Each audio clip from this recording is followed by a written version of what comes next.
के वीडियो में मैं आपको एक्सप्लेन करूंगा एक्सरसाइज 8.1 का क्वेश्चन नंबर 3। हम लोग क्लास 10 मैथ्स का चैप्टर 8 कर रहे थे, दैट इज ट्रिग्नोमेट्री। इसके पिछले वीडियो में मैंने आप लोग को चैप्टर 8 का जितना भी एग्जाम्पल क्वेश्चन था, दैट इज एग्जाम्पल 1 से लेके एग्जाम्पल 5 तक, वो मैंने आप लोग को एक्सप्लेन कर दिया था। ठीक है, इसी के साथ साथ मैंने आप लोग को इस चैप्टर का इंट्रोडक्शन पार्ट भी दिया है। ठीक है, दैट इज पार्ट 1, जो कि फॉर सॉल्विंग एक्सरसाइज 8.1, वो इंट्रोडक्शन पार्ट बहुत ही इंपॉर्टेंट है। ठीक है, तो बिफोर सॉल्विंग एक्सरसाइज 8.1 आप लोग वो इंट्रोडक्शन पार्ट अच्छे से देख लो, ताकि आप लोग को ये जितना भी क्वेश्चन है वो सारा कंसेप्ट इसमें लगेगा। ठीक है, वाइल सॉल्विंग। और इसी के साथ साथ अभी तक हम लोग एक्सरसाइज 8.1 का क्वेश्चन नंबर 1 एंड 2 वो भी मैंने आप लोग को एक्सप्लेन कर दिया। ठीक है, और इसी के साथ साथ हम लोग क्लास 10 मैथ्स का chapter 1, chapter 2, revision chapter and chapter 6 का जितना भी क्वेश्चन था, एग्जाम्पल क्वेश्चन और एक्सरसाइज क्वेश्चन, वो सारा मैंने आप लोग को एक्सप्लेन कर दिया। ठीक है, तो अगर आपको सारा क्वेश्चन अच्छे से सीखना है तो आप लोग उसको मेरे यूट्यूब चैनल में जाके उसको देख सकते हो। ठीक है, तो स्टार्ट करता है क्लास। यहाँ पे हम लोग को बोला जा रहा है एक्सरसाइज 8.1 में क्वेश्चन नंबर 3 में, if sine A equal to 3/4, अगर साइन ए का वैल्यू 3/4 है तो आप लोग कॉस ए और टेन ए का वैल्यू निकालें। ठीक है, तो इसको कैसे करेंगे ध्यान से देखो।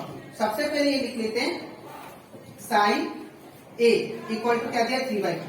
ठीक है, अब हम लोग जानते हैं साइन का फॉर्मूला क्या होता है। अब देखिए यहाँ पे कोई भी ट्रेंगल का मेंशन नहीं किया है। ठीक है, तो अगर कोई भी ट्रेंगल यहाँ पे मेंशन नहीं किया है तो आप लोग बिना ट्रेंगल बनाए भी आप लोग कर सकते हो, जब ट्रेंगल मेंशन नहीं करता है। ठीक है, तो यहाँ पे साइन इक्वल टू 3/4 है। ठीक है, और यहाँ पे साइन ए का वैल्यू हम लोग जानते हैं, दैट इज साइन ए का फॉर्मूला क्या होता है। जैसे मैंने आप लोगों को ट्रिक समझाया था, क्या था, दैट इज पहले साइन थीटा लिखिए आप लोग, फिर कॉस थीटा, फिर टेन थीटा, फिर इसके नीचे साइन के नीचे कॉसेक थीटा, सेक थीटा, फिर कॉट थीटा, है ना। फिर क्या था, पप्पू, बोला, पंडित, हरी, हरी, बोल। अब यहाँ पे अगर आप लोग ध्यान से देखो तो साइन का फॉर्मूला कौन सा हो जाएगा, दैट इज ये वाला, साइन इक्वल टू p/h, ये वाला p/h। तो साइन का नीचे ये आ रहा है p/h, तो यहाँ पे इन प्लेस ऑफ साइन क्या लिखेंगे हम लोग, p/h। दैट इज p मतलब परपेंडिकुलर, h मतलब हाइपोटेन्यूज। ठीक है, हम लोग जानते हैं अगर ये आपका राइट एंगल ट्रेंगल होता है, ठीक है, तो ये होता है हाइपोटेन्यूज, ये होता है परपेंडिकुलर, और ये होता है दैट इज बेस। और यहाँ पे ए होता है, यहाँ पे बी, और यहाँ पे सी। ठीक है, तो यहाँ पे आप लोग को p/h, यहाँ पे साइन ए का वैल्यू क्या है, साइन थीटा का फॉर्मूला होता है p/h, तो मैंने साइन थीटा के जगह पे क्या लिखा, साइन ए के जगह पे p/h। ठीक है, इक्वल टू क्या दिया है 3/4। अब देखो p का वैल्यू कितना जाएगा 3, और h का वैल्यू कितना जाएगा 4। अब यहाँ पे क्या मिसिंग है, मेरे पास p है, h है, p है, h है, लेकिन कौन सा नहीं है, b। तो यहाँ पे हम लोग को b का वैल्यू फाइंड करना है। ठीक है, तो अब हम लोग थर्ड वैल्यू कैसे फाइंड करेंगे, बाय अप्लाइंग पाइथागोरस थ्योरम। ठीक है, तो बाय अप्लाइंग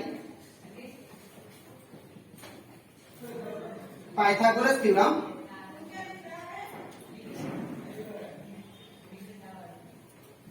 क्या होता है, h square equal to p square plus b square. ठीक है ना, तो यहाँ पे h का वैल्यू कितना दिया देखिए 4, तो यहाँ पे क्या दिया 4 का स्क्वायर, इक्वल टू p का वैल्यू कितना दिया 3, तो यहाँ पे क्या होगा 3 का स्क्वायर, प्लस b का वैल्यू कितना दिया, दैट इज नहीं दिया है कुछ भी, तो b का b स्क्वायर लिखिए। ठीक है, अब 4 का स्क्वायर कितना होता है 16, इक्वल टू 3 का स्क्वायर कितना 9, प्लस का प्लस b स्क्वायर। ठीक है, अब ये 16 का पार्टनर कौन है, 9 है, तो 16 का पार्टनर अगर 9 है तो 9 को इस साइड लेके आते हैं, दैट इज लेफ्ट साइड। तो क्या होगा 16, ये प्लस था, इसे लाइन से क्या होगा माइनस, तो 16 minus 9 equal to b square. ठीक है, इसके बाद मैं यहाँ पे करता हूं, तो अगर आप लोग ध्यान से देखो तो 16 माइनस 9 कितना होगा, दैट इज 7। तो कितना हो जाएगा 7 equal to that is b square. ठीक है, अब इसको उल्टा कर लेते हैं, तो क्या होगा b स्क्वायर इक्वल टू 7। अब अगर मैं b को सिंगल छोड़ू तो स्क्वायर को मुझे राइट साइड भेजना पड़ेगा, तो ये स्क्वायर कहाँ जाएगा, राइट साइड जाके जाएगा, तो क्या होगा ये रूट पे लेगा। ठीक है, तो ये क्या होगा that is b equal to √7। ठीक है, तो ये आ गया b का वैल्यू। अब मुझे क्या निकालना है, cos a का वैल्यू। तो देयरफॉर cos a का वैल्यू क्या होता है, देखिए cos का फॉर्मूला होता है b/h। तो यहाँ पे क्या होगा, b/h। तो यहाँ पे b का वैल्यू क्या है, देखिए तो b का वैल्यू आपका मैंने यहाँ पे ऑलरेडी फाइंड किया √7। तो b के जगह पे क्या रखेंगे, √7। ठीक है, और h का वैल्यू क्या होगा, h का वैल्यू यहाँ पे दिया है 4, तो यहाँ पे क्या लिखेंगे 4। ठीक है, अब मुझे क्या फाइंड करना है, दैट इज 10 है। तो 10 a इक्वल टू 10 का फॉर्मूला क्या होता है, यहाँ पे देखिए p/b। तो यहाँ पे क्या होगा p/b।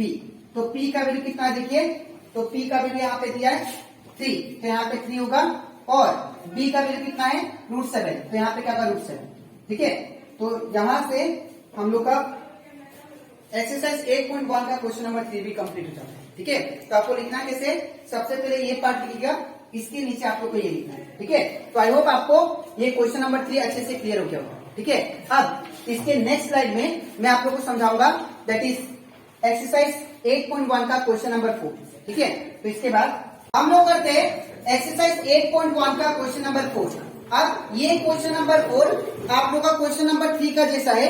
ठीक है, इसमें भी हम लोग को क्वेश्चन में मेंशन है कि that is given 15 cot a equal to 8, find sin a and sec a। अगर आपको ये कंडीशन दिया है, that is 15 cot a equal to 8, तो आप लोग sin a और sec a निकालें। ठीक है, तो इसको कैसे निकालेंगे, सबसे पहले यहाँ पे आप लोगों को ट्रेंगल मेंशन नहीं किया है, तो इसीलिए आप लोग इसमें भी ट्रेंगल नहीं भी बनाने से होगा। ठीक है, तो सबसे पहले गिवन लिखते हैं। गिवन हम लोग को क्या दिया है, 15 cot a is equal to 8। ठीक है, तो अब क्या करेंगे, यहाँ पे cot a को मैं सिंगल छोड़ूंगा। तो अगर cot a को मैं सिंगल छोड़ूंगा तो 15 क्या है, मल्टीप्लाई है, इससे टर्म से क्या होगा, डिवाइड। तो ये क्या होगा, cot a इक्वल टू 8/15। ठीक है, अब इसके बाद क्या बोला, फिर फाइंड करने के लिए sin a और sec a। ठीक है, तो यहाँ पे हम लोग जानते हैं फॉर्मूला क्या होता है, जो कि मैंने आप लोग को सिखाया था, that is sin theta cos theta tan theta cosec theta cosec sec cot। तो ये आपका ट्रिग्नोमेट्री का फॉर्मूला था, ट्रिग्नोमेट्री को ऐसे अरेंज करते थे। ठीक है, अब इसका फॉर्मूला लिखते हैं, पप्पू बोला पंडित हरी हरी बोल। तो यहाँ पे अगर देखें आप लोग, यहाँ पे हम लोग को cot a का चाहिए, तो cot a का वैल्यू क्या है, यहाँ पे cot a या cot थीटा का वैल्यू कितना है, b/p। तो इसका 10 का नीचे है, इसीलिए हम लोग नीचे से शुरुआत करेंगे। ठीक है, तो b/ क्या होगा, p। तो यहाँ पे क्या लिखेंगे, that is b/p equal to 8/15। ठीक है, तो यहाँ पे अगर देखो तो b का वैल्यू कितना है, 8, तो यहाँ पे b का वैल्यू हो जाएगा 8, और p, तो यहाँ पे b का वैल्यू कितना आ गया, 8। ठीक है, और p का वैल्यू कितना है, 15। तो p का वैल्यू कितना होगा, यहाँ पे 15। ठीक है, और यहाँ पे हम लोग अगर राइट एंगल ट्रायंगल बनाते हैं ऐसा, ठीक है, तो यहाँ पे ये होता है हाइपोटेन्यूज, ये होता है परपेंडिकुलर, यहाँ पे बेस। तो मतलब राइट एंगल ट्रायंगल का 3 साइड होगा, तो यहाँ पे बेस और परपेंडिकुलर तो आपको दिया होगा इन दोनों का वैल्यू, लेकिन एज का वैल्यू नहीं दिया है। ठीक है ना, तो यहाँ पे एज का वैल्यू हम लोग को फाइंड करना है। ठीक है, तो अब क्या करेंगे, हम लोग अप्लाई करेंगे पाइथागोरस थ्योरम। ठीक है, तो बाय अप्लाइंग पाइथागोरस थ्योरम। अब पाइथागोरस थ्योरम के अकॉर्डिंग क्या था, that is H square equal to P square plus B square. ठीक है ना, तो यहाँ पे हम लोग क्या करेंगे, यहाँ पे एच का वैल्यू लिखते हैं। ठीक है, तो अगर एच का वैल्यू अगर आप लोग ध्यान से देखो तो यहाँ पे एच का वैल्यू हमें फाइंड करना है। ठीक है, इक्वल टू पी का वैल्यू कितना है, 15, तो यहाँ पे क्या होगा 15, और ये होल स्क्वायर प्लस का प्लस, डी का वैल्यू कितना है 8, तो यहाँ पे क्या होगा 8 का स्क्वायर है, तो स्क्वायर दे देंगे। ठीक है, अब इसके बाद मैं यहाँ पे करता हूँ उसको, तो इसके बाद यहाँ पे एच स्क्वायर का तो एच स्क्वायर रहेगा इक्वल टू 15 का स्क्वायर हो जाएगा, 15 इंटू 15 कितना होता है 225। ठीक है, प्लस यहाँ पे कितना है 8 का स्क्वायर, तो 8 का स्क्वायर 64। तो अगर एच स्क्वायर इक्वल टू इन दोनों को जब प्लस करेंगे तो कितना आएगा, 5 + 4 9, 6 + 2 8, एंड यहाँ का 2 का 2। ठीक है, अब ये स्क्वायर को उस साइड भेजेंगे क्योंकि मुझे तो एच का वैल्यू चाहिए, तो स्क्वायर को मैं राइट साइड भेज रहा हूं। तो एच इक्वल टू कितना होगा, दैट इज अंडर रूट 289।